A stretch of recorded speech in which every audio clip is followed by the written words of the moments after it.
En fait, j'ai 2800 € d'échéance de tous mes prêts. Et donc, je gagne 3300 €. C'est une montagne, hein. Aymeric cumule 340 000 € de crédit à rembourser.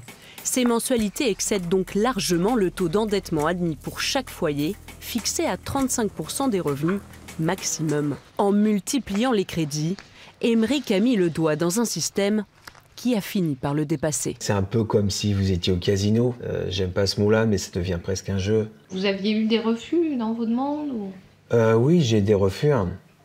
Mais après, en fait, quand vous faites plusieurs crédits, vous connaissez les astuces. Bien sûr, quand ils vous demandent est-ce que vous avez plusieurs crédits, là déjà, si vous ne dites pas que vous en avez plusieurs, forcément qu'ils ne vont pas le savoir. Vous avez peut-être vu un peu trop grand. Pour la maison, oui, ça c'est sûr. En octobre dernier, incapable de rembourser ses traites, Aymeric est contraint de déposer un dossier de surendettement. La Banque de France accepte de rééchelonner sa dette. Ses mensualités passent de 2800 à 1350 €, de quoi lui permettre de garder sa maison.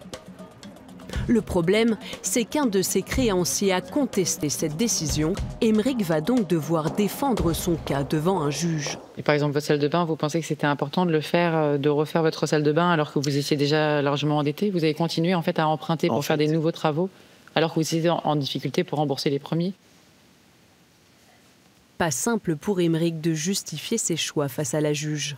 Selon la magistrate, Aymeric a bien fait preuve de négligence en contractant trop de crédits, dont certains non essentiels. Ils disent que j'ai embelli ma maison et que j'ai acheté un véhicule. Impossible donc pour lui de bénéficier du plan de surendettement proposé par la Banque de France.